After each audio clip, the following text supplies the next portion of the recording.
Hello guys, welcome back to the study. This is Dheeraj Kumar. Coast guard वाले बड़ी परेशान हो रहे थे, सर मेरे को बता नहीं रहे हो आप हम लोगों को कि स्टेज 2 में क्या क्या ले जाना है। कुछ लोग बोल रहे हैं खाली एग्जाम निकलवाने का आपने ठेका लिया था, सर आगे का भी कुछ बताओ। ठीक है, देखो बहुत सारे इस बार हमारे बच्चे जो है ना, मतलब स्टूडेंट्स जो है रिजल्ट लेके बैठे हुए स्टेज 2 में, उनको जाना है, पता नहीं है कि क्या क्या होता है। पहली बात तो ये, वहाँ पे फिजिकल भी होगा और इनिशियल मेडिकल भी होगा, और इनिशियल मेडिकल का मतलब पूरा अच्छा से मेडिकल होने वाला है। ठीक है, अगर आप मेडिकल में अनफिट हो गए तो आपको बाहर करेंगे, फिजिकल में मान लो पास नहीं होते तो आपको बाहर करेंगे, नो डाउट। अब स्टेज 2 में क्या क्या ले जाना है मैं बताता हूँ, अगले वीडियो में बताऊंगा कि मेडिकल में क्या क्या चीज़ें होती हैं। ठीक है, क्योंकि एक ही वीडियो में सब कुछ कवर कर देना संभव नहीं है, बहुत बड़ा वीडियो बन जाएगा। तो इसमें क्या क्या चीज़ें ले जानी है, किन किन चीज़ों का कोरोना वायरस का रिपोर्ट बनवाना है, क्या क्या करना है, किस तरीके से करना है, सब कुछ बताऊँगा। फर्स्ट ऑफ ऑल देखो, आपका ये जो है एडमिट कार्ड है, तो इस चीज़ को आप रखोगे, इस पर पूरा डिटेल में है कि आपको क्या क्या ले जाना है। ओके ना, चलो इसको स्टेप बाय स्टेप देखते हैं। मैंने इसमें डिटेल्स हाइड कर दिया बच्चे की, बिकॉज किसी की इन्फॉर्मेशन को लीक करना सही नहीं है। सबसे पहले तो एडमिट कार्ड पे यहाँ पे आपको सेम फ़ोटो ले जाना है जो कि यहाँ पे चिपकाया हुआ है। तो जो एडमिट कार्ड के ऊपर फ़ोटो है वही ढेर सारा फ़ोटो रख लेना, 12-15 फ़ोटो ले लेना, बढ़िया रहेगा। ठीक है, इससे कम मत लेना, 12-15 फ़ोटो अपने बैग में डाल के जाओ वहाँ पे आप। और फ़ोटो वही होना चाहिए जो कि एडमिट कार्ड पे है, शुरू से चलते आया, कुछ नया फ़ोटो नहीं भैया। अब नीचे देखो, यहाँ पे आपको 2-3 चीज़ें दी हुई है, ध्यान से देख लेना। यहाँ पे आपका ना एग्ज़ाम सेंटर वगैरह दे रखा है, एग्ज़ाम सेंटर टाइम जो है, डेट और स्लॉट वगैरह, मॉर्निंग इवनिंग जो भी है वो सब मैं अपनी तरफ से कोशिश करूँ कि हाइड करूँ, खैर इससे कोई प्रॉब्लम नहीं है। फिर भी देखो यहाँ पे आपका सिग्नेचर होगा, सिग्नेचर ठीक है, उसमें आप कुछ नहीं करना। Candidate signature in front of ICG official, ये घर पे सिग्नेचर नहीं करना, वहाँ पे करना है। और आई सिग्नेचर ऑफ आईसीजी ऑफिशियल जो लिख रखा है ना, वो लोग करेंगे। और मैं आपको जो इम्पोर्टेंट चीज़ बता रहा हूँ वो ध्यान से सुनना, जो ऑनलाइन एग्ज़ाम का एडमिट कार्ड ओरिजिनल था वेरिफिकेशन के साथ, वो भी ले जाना है, वो छोड़ना नहीं है। अगर आप खो दिए हो तो उसका जिम्मेवारी आप हो, उसका हमारे पास कोई उपाय नहीं। अब हम क्या बता सकते हैं क्या करूँ, लेकिन उसकी पूरी जिम्मेवारी थी कि एग्ज़ाम दे के आने के बाद एडमिट कार्ड को सेफली रखें, वेरीफाइड का जो स्टैम्प वगैरह लगा था वो सब चीज़ें ले जानी होती है। आगे बढ़ते हैं थोड़ा सा हम लोग, और अपना जो है ना मैं 2-3 चीज़ें बताता हूँ, थोड़ी सी अपनी तरफ से ऐड करके ही बताता हूँ कि आप ध्यान से सुनना। इसमें जितना पेज है सबको प्रिंट आउट करा लेना, कलर प्रिंट आउट कराना। ठीक है, इसके अलावा अपने फॉर्म फिलअप के बाद जो आपको रिसिप्ट मिला होगा ना, अभी स्टेज 2 में अगर कोई रिसिप्ट मिला है तो वो भी प्रिंट आउट करा लेना, सारा कलर प्रिंट कराना बेटर रहेगा। अगर फॉर्म फिलअप करते टाइम जो रिसिप्ट मिला था स्टेज 1 के टाइम, वो भी अगर आपके पास है तो उसको भी प्रिंट करा के अलग सब फाइल में रख लेना। ये नहीं सोचना है ना कि ये चीज़ें नहीं, 2-4-10 रुपये एक्स्ट्रा खर्चा हो चलेगा। ठीक है, तो वो सारी चीज़ों को आप प्रिंट करा के रखोगे। अदरवाइज देखो, अगर आप खैर इसका बात कर रहे हैं हम लोग, अगर आप स्टेज 2 का एडमिट कार्ड को अगर प्रिंट आउट करा के नहीं ले जाते हो, खाली फ्रंट पेज ले जाते हो, तो वो चीज़ फिर गलत है। अब यहाँ पे बैक टू बैक का मतलब हो गया ना, तो कह रहा है candidates are to present a back to back, मतलब एक के नीचे एक, ऐसा नहीं कि एक के पीछे एक। अब ये नहीं कि पहला पेज के पीछे दूसरा पेज चिपका दिए, नहीं, एक पेज पे एक ही प्रिंट आउट कराना, दूसरे पेज पे दूसरा। बैक टू बैक का मतलब एक के बाद एक पीछे रखते जाना है आपको। पहले ऊपर एक पेज हो गया, फिर अलग पेज पे जो प्रिंट आउट होगा उसको उसके नीचे रखेंगे, इस तरीके से। बात समझ में आ गया? बैक टू बैक का ये मतलब नहीं कि एक ही पेज पे आगे पीछे प्रिंट आउट करा दिए, वो चीज़ नहीं होगा, गलत हो जाएगा। एक पेज पे सिर्फ फ्रंट पे एक साइड प्लेन रखना। अब आई होप कि आप इंसानी भाषा में समझ गए होंगे। आगे बढ़ते हैं हम लोग। अब यहाँ पे जो है ना स्टेज 2 सीट, ये जो दे रखा है जस्ट उसके नीचे, ये भी अलग पेज पे प्रिंट आउट करा के जाना है। अब यहाँ पे क्या लिखा हुआ है, basic document check at the gate. अब यहाँ से कुछ खुद से पास फेल मत लिखने लगना बैठ के, ठीक है, नहीं तो फिर काम गड़बड़। घर से पास फेल नहीं, इसको तो इसी तरीके से ब्लैंक लिखे जाओ, है ना, बिल्कुल भी खाली लिखे जाओ, इसमें कुछ दिमाग नहीं लगाना आपको। यहाँ पे पहले लिखा हुआ है ना कि पहले वो लोग डॉक्यूमेंट चेक कर लेंगे ऊपर में थोड़ा बहुत, ठीक है, बेसिक डॉक्यूमेंट मतलब हल्का फुल्का चेक करेंगे, उतना डिटेल में नहीं, जस्ट एडमिट कार्ड वगैरह ये सभी चीज़ें स्टार्टिंग में चेक करेंगे, वो बता देंगे। उसके बाद आपका फिजिकल होने वाला है। फिजिकल होने के बाद क्या होगा ना, अगर आप फिजिकल पास हो जाते हो तो ठीक है, पास लिख देंगे, फेल है तो फिर आपको फेल लिख के वहीं पे आपका काम खत्म, आगे फेल वाला लिखा कुछ भी नहीं होगा। जो पास है वो फिर जाएंगे डॉक्यूमेंट वेरिफिकेशन में आफ्टर पासिंग पीएफटी, मतलब फिजिकल फिटनेस टेस्ट। अगर वो आप फेल हो जाते हो तो आगे का पूरा प्रोसेस खत्म आपका, है ना। तो आप डीवी में जाओगे। डीवी का मतलब होता है, देखो डी और भी, डीवी का मतलब होता है डॉक्यूमेंट वेरिफिकेशन। तो बार बार मैं डॉक्यूमेंट वेरिफिकेशन नहीं बोलूँगा, डीवी बोलूँगा, इसको डीवी ही बोला जाता है शॉर्ट में, जैसे हम लोग फिजिकल फिटनेस टेस्ट को पीएफटी बोलते हैं। तो आप डीवी में आप जब जाओगे तो डीवी में आपका पूरा डॉक्यूमेंट चेक होगा। अगर आप 10th से हो, किसी भी स्टेट के बोर्ड से हो, आपका 10th का मार्कशीट, 10th का एडमिट कार्ड, ठीक है, ओरिजिनल मैं बोल रहा हूँ, अभी ध्यान से सुनना, 10th का जो फाइनल सर्टिफिकेट आता है वो किसी किसी स्टेट में फाइनल सर्टिफिकेट नहीं आता, डिग्री सर्टिफिकेट बिहार में आता है, वो लोगे आप। सीबीएसई वालों का नहीं मिलता, सिर्फ एक मार्कशीट मिलता है, वो लोगे। इसके अलावा आपने डीबी का भर रखा है तो उतना ही चाहिए आपको। उसके बाद आपका कास्ट सर्टिफिकेट वगैरह जो था ओबीसी का, वो डेट वगैरह मैंने सब कुछ बता रखा था, वो सभी चीज़ें। इसके अलावा मेरे हिसाब से आपके पास तो अदर कोई डॉक्यूमेंट्स होगा भी नहीं। अब बाकी हाँ, जो जो चीज़ें अपलोड करना था आपको वो रिसिप्ट पे मिला भी होगा।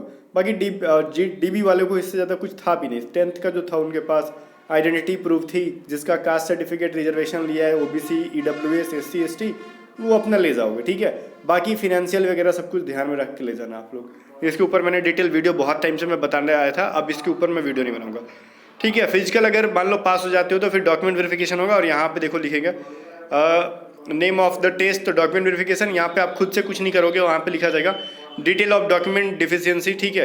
अब क्या मान लो अगर आपको फेल किया जाता है, पास किया जाता है, तो यहाँ पे वो लोग लिखेंगे, यहाँ पे सिग्नेचर कराएंगे, तो खुद से नहीं करना। और जैसे ही वो पास कर जाते हो डीबी, अगर सब कुछ ठीक रहता है डॉक्यूमेंट्स, किसी के देखो पिछली बार किसी के डॉक्यूमेंट्स में जिसको घर भेजा गया था, बाद में फिर उनको इनिशियल मेडिकल के लिए बुलाया भी गया था कि आजा आजा भाई मेडिकल के लिए आजा, हमारे पास बच्चे कम पड़ गए, ठीक है। तो डॉक्यूमेंट वेरिफिकेशन में किसी रीज़न से छट भी जाते हो तो घर आके उदास नहीं बैठना, अपना डॉक्यूमेंट टंच करवा लेना उसी टाइम, ताकि हो सकता है कि आपको मेडिकल के लिए वो बुला ले। अब ये इनिशियल मेडिकल और फाइनल मेडिकल क्या होता है, देखो इनिशियल मेडिकल ये होता है ना, अभी लेंगे स्टेज 2 में। फाइनल मेडिकल सीधे INS चिल्का पे होगा आपका ज्वाइनिंग के टाइम पे, वहीं पर अगर फिट हो जाए तो रख लेंगे अपने पास। अगर वहाँ पे भी अगर कुछ लगता है कि नहीं हाथ पैर तुड़वा के आ गए तो भगा देंगे वहाँ से, फिर आपको नहीं बुलाएंगे, ठीक है। तो फाइनल मेडिकल में टाइम है, फिलहाल इनिशियल मेडिकल के लिए रेडी रह जाओ। इनिशियल मेडिकल में प्रॉपर तरीके से चेक होता है, कुछ भी मतलब रिलैक्सेशन नहीं, हर एक चीज़ होगा, इसके ऊपर डिटेल में हम लोग जानने वाले हैं। तो अगर आप फिट होते हो तो फिट लिख देंगे, ठीक है। अगर अनफिट होते हो तो अनफिट। अगर आप अपील करोगे अनफिट होने के बाद कि हाँ सर मुझे लगता है कि नहीं आपने गलत चेक कर रखा है, मेरे लिए रीमेडिकल होना चाहिए, तो आप अपील करोगे तो यहाँ पे यस नो करके आपको सिग्नेचर करा के भेजेंगे और अलग से डेट दे देंगे, ठीक है। अब ICG के ऑफिशियल्स का सिग्नेचर वगैरह होगा, जो उनका नाम किस रैंक पे है, ये सभी चीज़ें स्टैंप वगैरह, तो इसमें आपको कुछ ज़्यादा टेंशन नहीं लेना, ठीक है। आगे देखते हैं। और मैंने GD वालों को तो बोला ही नहीं यहाँ पे डॉक्यूमेंट्स के बारे में। तो GD वाले वही जो 10th 12th का जो है सर्टिफिकेट वगैरह सब कुछ है, मार्कशीट, एडमिट कार्ड, और जो फाइनल सर्टिफिकेट मिलता है एक मूल प्रमाण पत्र, मतलब समझ में आ रहा है ना, जो जो चीज़ें मिलती है सब कुछ ले जाना। 10th जितना डिग्री है आपके पास। और कुछ लोगों का नहीं मिला होगा कॉलेज से, टाइम है, अगर कॉलेज में नहीं आया है फाइनल डिग्री सर्टिफिकेट, कॉलेज में जाके पता करो, मैं तो नहीं बता सकता आपके कॉलेज का क्या सीन है। अगर वो कहते हैं कि नहीं अभी आपका नहीं आया है, आएगा लेकिन 1-2 साल बाद, तो कहना मार्ट साहब मैं एप्लीकेशन लिखता हूँ, ठीक है, कि नहीं आया है, और आप स्टैंप पे मुहर लगा दो। तो अपने कॉलेज से लिखवा के जाना। डॉक्यूमेंट्स वेरिफिकेशन बहुत स्ट्रिक्टली करते हैं कोस्ट गार्ड वाले, इतना समझ लेना। अब पर्सनल मैसेज करके मत पूछना कि सर मेरे पास ये नहीं है वो नहीं है, मैं डिटेल मैंने बता दिया। अगर लग रहा है कि नहीं हमारा जो फाइनल सेट, देखो CBSE वालों को तो फाइनल मतलब जो मार्कशीट मिल गया, इसके अलावा कुछ नहीं मिलता उनको। बिहार बोर्ड में क्या सीन है ना, 10th के बाद 2 साल 3 साल के बाद एक फाइनल सर्टिफिकेट आता है, और स्कूल में जाओ पता करो, कहना मेरा इस ईयर का था, अभी आया है कि नहीं, वो बता देंगे। अब तक आपका आ गया होगा, इंटर पास करते करते आ जाता है। फिर इंटर पास करने के 2 साल बाद एक फाइनल सर्टिफिकेट आता है, वो अगर आपका अभी नहीं मिला है तो कॉलेज में जाकर पता करो कि मैं इस ईयर में मैंने फाइनल किया, मेरा आया है कि नहीं आया। अगर कहेंगे कि नहीं आया है, आएगा तो एप्लीकेशन लिखवा के प्रिंसिपल से सिग्नेचर करा देना, कुछ पैसा वैसा अगर लेते हैं तो दे दो, ठीक है। चार्ज अगर होगा कुछ कॉलेज का रूल उसके अकॉर्डिंग, ठीक है, घूस की बात नहीं मैं कर रहा। तो और यहाँ पे अगर किसी स्टेट में ऐसा नहीं मिलता है, अपने अपने स्टेट का अलग अलग रूल है, तो ठीक है, नहीं मिलता तो मिलता ही नहीं, वो बात ही अलग है। आप जाके कहोगे कि नहीं मिलता है, अगर मिलता है तो ठीक है। और एक काम करना आप लोग, अपने ना कॉलेज के किसी ऐसे स्टाफ का नंबर लेके जाओ कि वहाँ जाने के बाद वहाँ पे अगर कॉल करके बात करना चाहते हो तो कॉल करके बात भी करा देना। उनको लगता है कि नहीं ये सर्टिफिकेट मैंडेटरी है, होना चाहिए, और आप कहते हो कि हम तो मिलता ही नहीं है, हमको तो मिलता ही नहीं है बिल्कुल भी ये चीज़, तो आप कॉलेज से कांटेक्ट करा सके, वो खुद कॉलेज वाले वेरीफाई करेंगे कि नहीं भैया ये सब हम नहीं देते हैं कि अपने स्टूडेंट्स को। जो मेरा बात था मैंने अपना रखा है यहाँ पे। आगे देखो, अब नीचे देखो कुछ चीज़ें लिखी गई है ना यहाँ पे, देखो कैंडिडेट्स को गेट पे बेसिक बायोमेट्रिक डॉक्यूमेंट, मतलब जो डॉक्यूमेंट जो हो ना डॉक्यूमेंट चेक करेंगे, बेसिक डॉक्यूमेंट चेक मतलब हल्का फुल्का एडमिट कार्ड चेक करेंगे, आइडेंटिटी और फोटो चेक करके वो एंट्री देते हैं। बायोमेट्रिक होगा, फोटोग्राफ होगा, सिग्नेचर होगा, आइडेंटिफिकेशन मार्क, जैसे आइडेंटिफिकेशन चेक होता है, जैसे किसी का नाक पे तिल है, गर्दन पे तिल है, कहीं तिल है वगैरह। PFT document verification in sequence, ये सभी चीज़ होगा। The candidate will not be allowed appear in the next test if he fails in any one test of stage 2। मतलब जैसे आप डॉक्यूमेंट वेरिफिकेशन में अगर मान लो देखो PFT में छट जाते हो तो DB में नहीं जाओगे, DB में छट जाते हो तो मेडिकल में नहीं जाओगे, ये कह रहे हैं वो लोग कह रहे हैं ना कि देखो देखो ये कहना candidates have to comply with appendix A of E admit card, however the print out of appendix A is not required to मतलब फॉर अपीयर टू स्टेज 2। मतलब ये कह रहे हैं ना कि अपेंडिक्स ए को फॉलो करना, अगर वो नहीं भी आपके पास प्रिंट आउट है तो चलेगा, एक्सेप्ट ENCL 1 and 3। अब ये क्या चीज़ है मेरे को तो जो मिला उसमें नहीं दिख रहा अपेंडिक्स ए, लेकिन आपके पास जितना भी रिसिप्ट है ऑनलाइन करने का वो सब प्रिंट आउट करा के जाओगे, कलर प्रिंट आउट छोड़ोगे कुछ भी नहीं, ठीक है। मुश्किल से 50 रुपये लगेगा सबको प्रिंट आउट कराने में, सब कुछ जितना। ये मेरे से पूछना मत कि सर ये भी प्रिंट करा ले वो भी प्रिंट, जो चीज़ें जितनी PDF मिली है सीक्वेंस में प्रिंट आउट करा के अलग अलग उसको ऊपर नीचे करके रख लो, ठीक है। ये जो चीज़ है मैंने पहले क्लियर किया, सबको कलर प्रिंट आउट कराना है। आगे देखो, the document verification is carry out at multiple stages of requirement process of even after stage 2। Documents का जो वेरिफिकेशन है वो मल्टीपल टाइप से चेक, मतलब वो कह रहे हैं कि स्टेज 2 के बाद भी हो सकता है कि आपका चेक हो। The document verification for stage 2 is carried out both the centre in presence of candidate and even without the presence of candidate, candidates might not have to inform about the document deficiency during. जो भी ये कह रहा है कि यहाँ पे document verification को लेके कुल मिला के यही कहना चाहते हैं कि मतलब वो डॉक्यूमेंट वेरिफिकेशन आपको करवाना पड़ेगा बार बार, मतलब पूरी डॉक्यूमेंट आपको प्रॉपर वे में ले जानी पड़ेगी। और किसी भी प्रकार का मतलब वो होता है ना डेफिशिएंसी, मतलब कमी हो जाती है डॉक्यूमेंट में, वो आपको मतलब बिना इन्फॉर्म किए भी हटा देंगे। अगर अगर डॉक्यूमेंट है तो आप कितना भी उसमें अपील नहीं कर सकते हो, ठीक है। ये जो चीज़ थी। अब यहाँ पे एक चीज़ देखो, कह रहा है if the candidate fail to check the updated post posted by the ISD websites email, no communication will be held separately and the candidates will be responsible for the same। अगर आप मान लो किसी भी टाइप के update को मान लो नहीं देख पाते हो, अगर बाद में कहते हो कि नहीं हमको तो ये चीज़ें नहीं पता था, तो वो उसके रिस्पॉन्सिबल आप होगे, ये नहीं, बस इन्होंने क्लैरिफिकेशन दे रखा है। अब ये है ना नो क्लेम रिस्क अंडरटेकिंग, ठीक, अंडरटेकिंग, ये सभी चीज़ें क्या होता है देखो, ये सभी चीज़ें वो थोड़ी सी करा लेते हैं। देखो कि मतलब मैं हूँ, मेरे फादर का नाम ये है, ठीक है, वो मतलब जो भी है, understand my candidature shall be cancelled even after declaration of result if, मतलब कह रहे हैं कि आपका रिजल्ट का डिक्लेरेशन, मतलब रिजल्ट डिक्लेयर करने के बाद भी आपका कैंडिडेचर कैंसिल किया जा सकता है। कब?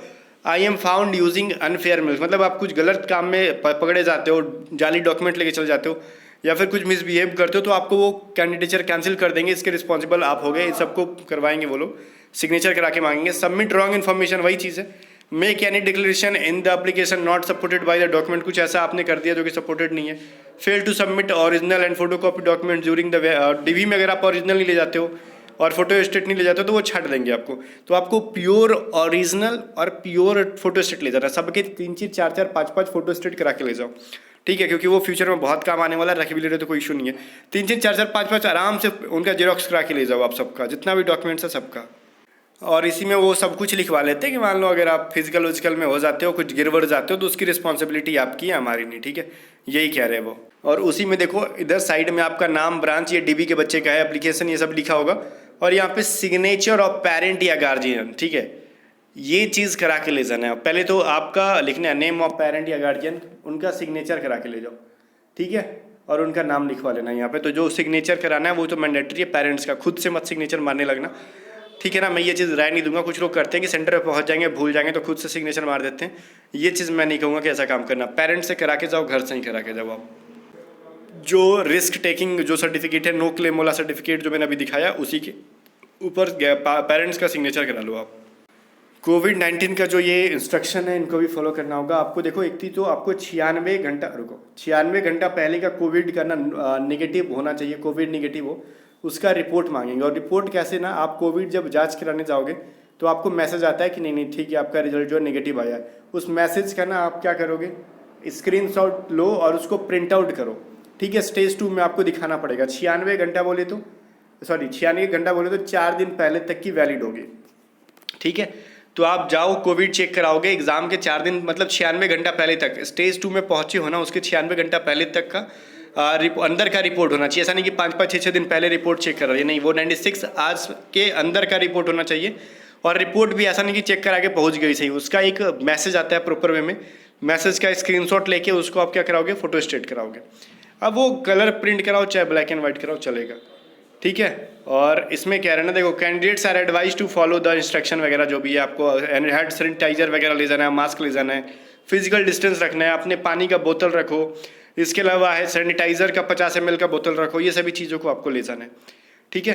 All candidate must fill the self declaration form. Self declaration form को भरना, वो किस तरीके से भरना मैं बता रहा हूँ, ठीक है। बाकी जो वही सब बता रहे कोविड में कि वो एग्ज़ाम सेंटर के अंदर खाने वाली चीज़ें परमिट नहीं है, ठीक है। नॉन एसेंशियल मूवमेंट ये सभी चीज़ें अलाउड नहीं है, तो उतना चीज़ें मैं नहीं बताऊंगा।